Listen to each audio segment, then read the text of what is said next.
नमस्कार। अनियमित कर्मचारियों की नौकरी पर एक बहुत ही बड़ा संकट मंडरा रहा है। विभाग के द्वारा कर्मचारियों को प्लेसमेंट प्रथा में धकेलने का प्रयास किया जा रहा है।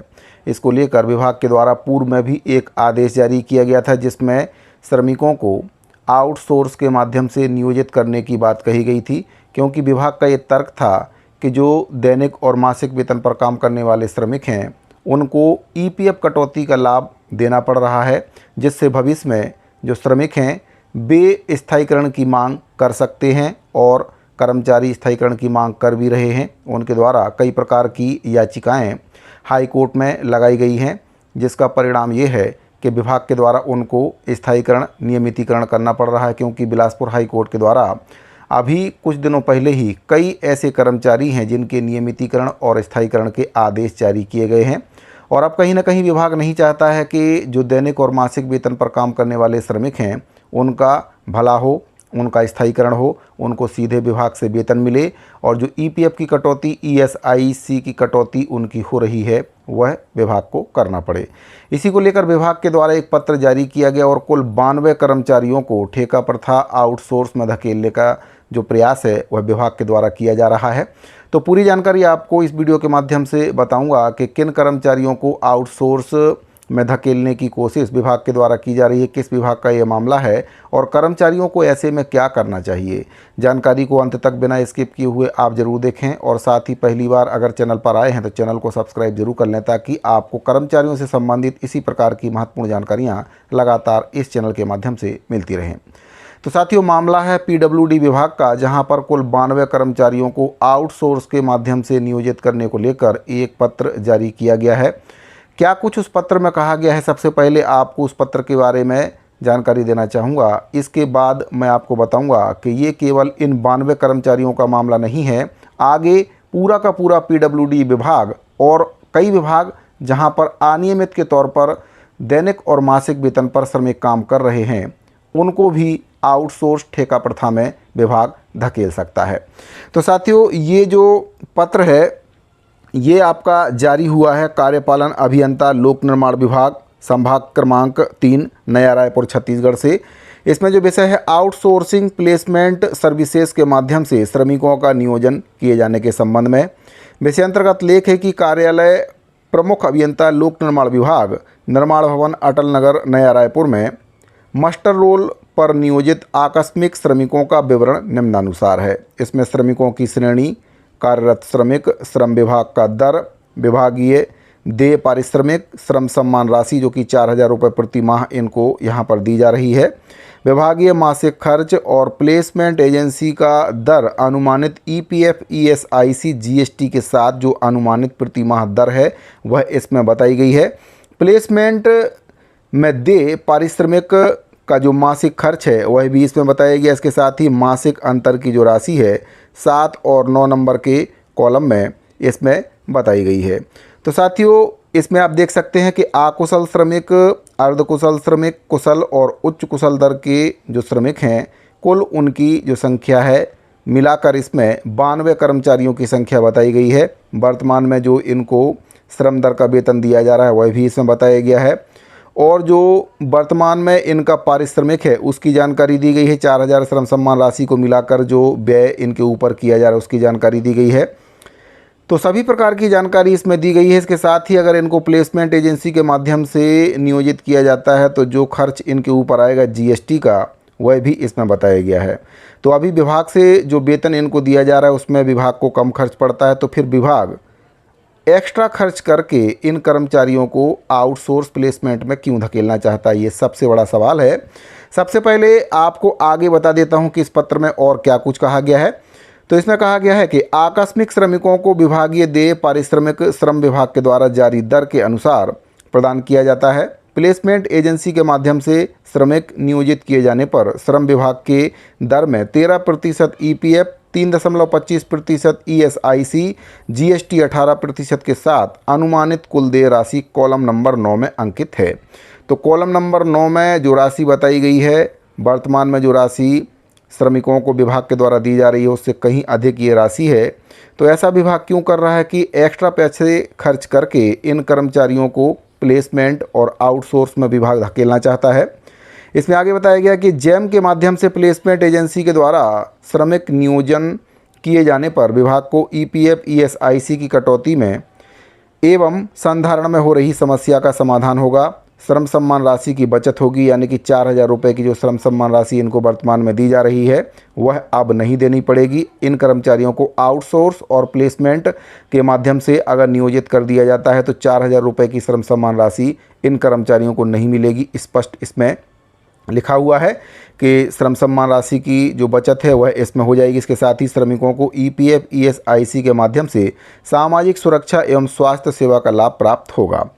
अतः आपसे हुई चर्चा एवं निर्देशानुसार प्रायोगिक तौर पर जैम पोर्टल के माध्यम से प्लेसमेंट एजेंसी हेतु निविदा आमंत्रण कर भाव पत्र प्राप्त किए जाने की अनुमति हेतु सादर निवेदन है। और ये पत्र लोक निर्माण विभाग पीडब्ल्यूडी विभाग की ओर से जारी किया गया है और इन सभी 92 कर्मचारियों को आउटसोर्स प्लेसमेंट में धकेलने की जो तैयारी है विभाग के द्वारा कर ली गई है। साथियों, अगर एक बार आउटसोर्स के माध्यम से इन कर्मचारियों का नियोजन हो गया तो इनको श्रम सम्मान राशि भी नहीं मिलेगी। अभी जो सीधे विभाग से इनको वेतन दिया जा रहा है, ईपीएफ कटौती की जा रही है, एसआईसी की जो कटौती की जा रही है, हो सकता है कि भविष्य में इनको इससे वंचित होना पड़े। तो आखिर इतना ज़्यादा पैसा खर्च करके विभाग इनको आउटसोर्स और प्लेसमेंट में क्यों धकेलना चाहता है, ये सबसे बड़ा सवाल है। मैं आपको बताना चाहूँगा कि बहुत से कर्मचारियों के द्वारा अभी हाई कोर्ट में स्थायीकरण को लेकर याचिका दायर की गई है। इसको लेकर कहीं ना कहीं विभाग परेशान है कि अगर कुछ कर्मचारियों की जीत इसमें हो जाती है, जैसे कि वर्तमान में कुछ कर्मचारियों के द्वारा केस लगाया गया, अगर कोई भी कर्मचारी औद्योगिक अधिनियम 240 दिन के अंतर्गत 1961-63 के अंतर्गत अगर केस जीत कर आ जाता है तो विभाग में काम करने वाले करीब 5,000 से भी अधिक जो दैनिक श्रमिक हैं उन सभी का स्थायीकरण विभाग को करना पड़ेगा। कहीं ना कहीं विभाग के लिए गले की हड्डी बन चुका है और विभाग ऐसा बिल्कुल भी नहीं चाहता है। साथियों, मैं आपको बताना चाहूँगा, कोई भी विभाग हो, कोई भी सरकार हो, कर्मचारियों का भला बिल्कुल भी नहीं चाहते हैं। वे चाहते हैं कि बंधुआ मजदूर की तरह कर्मचारी काम करते रहें, अपने हक और अधिकार के लिए वे कभी भी मांग ना करें और जब सरकार चाहे तब उनको काम से बाहर निकाल दे और वे इसके खिलाफ, अन्याय के खिलाफ आवाज़ भी ना उठाएं। इसी को लेकर इन सभी कर्मचारियों को, जिन 92 कर्मचारियों को विभाग के द्वारा प्लेसमेंट और आउटसोर्स में धकेलने की जो तैयारी की जा रही है वह कहीं ना कहीं बहुत ही गलत है। तो साथियों, ऐसे में इन कर्मचारियों को क्या करना चाहिए इसके बारे में मैं आगे वीडियो के माध्यम से आपको बताऊंगा और इन कर्मचारियों को ही नहीं, उन सभी कर्मचारियों को वह काम करना चाहिए ताकि विभाग ऐसी हिमाकत ना कर सके और आउटसोर्स प्लेसमेंट जैसी बंधुआ मजदूरी प्रथा को विभाग अपने कर्मचारियों के लिए लागू ना कर सके। तो साथियों, आगे वीडियो में बढ़ने से पहले आपसे निवेदन है कि अगर आपने अभी तक चैनल को सब्सक्राइब नहीं किया है तो चैनल को सब्सक्राइब जरूर कर लें। हम आपके लिए ऐसे ही महत्वपूर्ण खबरें लगातार लेकर आते रहते हैं। तो साथियों, जो मैंने आपको बताया कि आउटसोर्स और प्लेसमेंट में धकेलने का जो काम है, पीडब्ल्यूडी में काम कर रहे करीब 5,939 दैनिक श्रमिकों के लिए विभाग कर रहा है। यहाँ पर श्रम सम्मान राशि भी विभाग श्रमिकों को नहीं देना चाहता है। और बात करें पूरे प्रदेश में पीडब्ल्यूडी विभाग में 5,939 दैनिक श्रमिकों के वेतन के बारे में, तो इनको सरकार के द्वारा 12 महीनों के लिए 30 करोड़ रुपए की जो राशि है, श्रम सम्मान की राशि जारी कर दी गई है। ईपीएफ और ईएसआईसी की व्यवस्था की अगर बात करें तो पीडब्ल्यूडी विभाग खुद ही ईपीएफ और ईएसआईसी की कटौती करता है और लाभ भी कर्मचारियों को देता है। विभाग के करीब 60 कार्यपालन अभियंताओं का यूएएन नंबर भी बन चुका है। अगर ऐसे में कर्मचारियों को ठेका प्रथा में ढकेला जाता है तो ये एक बहुत बड़ी समस्या बनकर उभरेगा। जब विभाग खुद ये सभी लाभ कर्मचारियों को दे सकता है तो फिर इन श्रमिकों को ठेके पर देने की आखिर विभाग को क्या ज़रूरत है, यहाँ पर ये सवाल, सबसे बड़ा सवाल उभर कर आ रहा है। तो साथियों, ठेकेदार को जीएसटी और मुनाफा भी इसमें विभाग को देना होगा। अगर कर्मचारियों को ठेका प्रथा में विभाग धकेलता है तो इससे सरकार के ऊपर भी खर्च कहीं ना कहीं बढ़ेगा। अभी 92 श्रमिकों के लिए ठेका का जो आर्डर है वह निकाला गया है। इससे करीब सालाना 4.56 लाख रुपए का अतिरिक्त खर्च विभाग के ऊपर आएगा। और अगर आप ये सोच रहे हैं कि ये आदेश केवल इन 92 श्रमिकों के लिए निकाला गया तो आप बहुत बड़ी गलती कर रहे हैं।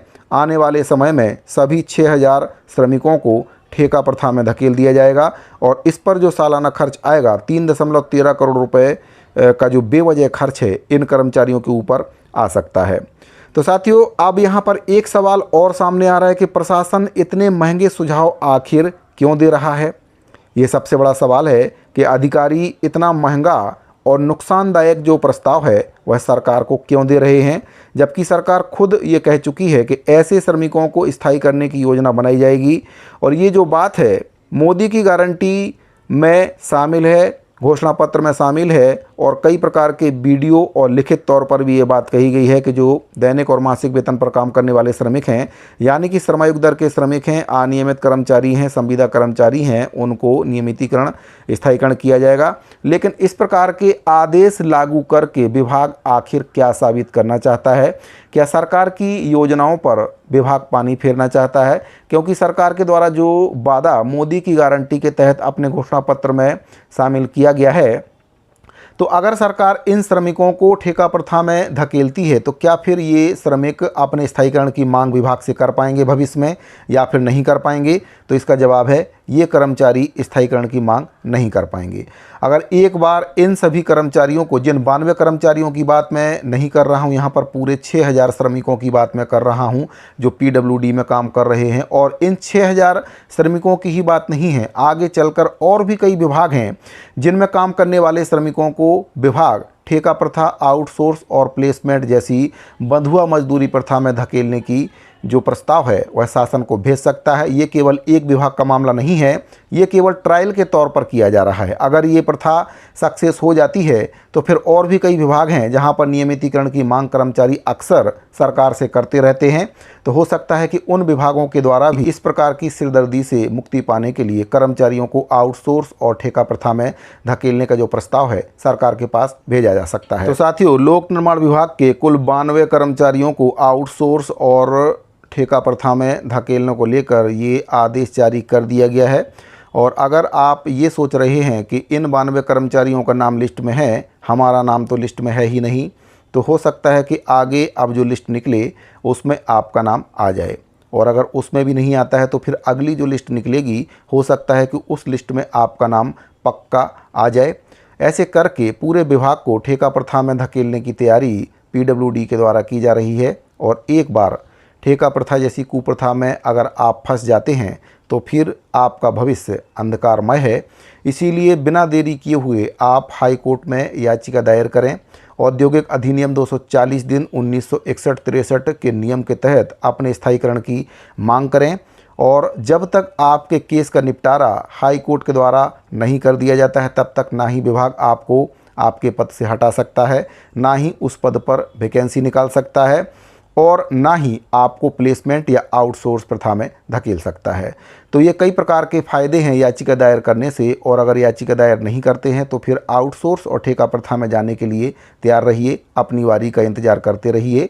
और इस कुप्रथा में फंसने के बाद आपको ना स्थायीकरण मिलेगा, ना 4000 रुपये की श्रम सम्मान राशि मिलेगी, और ना आपको वे सभी फायदे मिलेंगे जो वर्तमान में आपको अभी मिल रहे हैं। सीधे विभाग से आपको वेतन मिल रहा है वह भी आपका बंद हो जाएगा। एजेंसी के माध्यम से आपको वेतन दिया जाएगा, उसमें कटौतियां भी होंगी। जो छुट्टियां आपको अभी विभाग की ओर से दी जा रही हैं वह भी हो सकता है कि आपकी आने वाले समय में बंद कर दी जाएँ। और अगर आपका परफॉर्मेंस अच्छा नहीं है तो ठेकेदार, प्लेसमेंट एजेंसियां आपको काम से हटा भी सकती हैं, और आप उनके ऊपर कोई कार्रवाई भी नहीं करवा सकते हैं, ना ही उनके ऊपर आप केस दर्ज कर सकते हैं। तो सबसे अच्छा है कि आप अभी अपने स्थायीकरण की याचिका दायर करके अपने आप को ठेका प्रथा में जाने से रोक सकते हैं, अपने बच्चों का भविष्य संभाल सकते हैं, सुधार सकते हैं, अपना जीवन सुधार सकते हैं। उम्मीद करता हूं कि दी गई जानकारी आपको पसंद आई होगी। अगर आपको जानकारी अच्छी लगी हो तो वीडियो को लाइक और अपने दूसरे साथियों को शेयर जरूर करें। इस वीडियो फिलहाल इतना ही, मिलते हैं अगली वीडियो में। अभी के लिए दीजिए इजाज़त, धन्यवाद।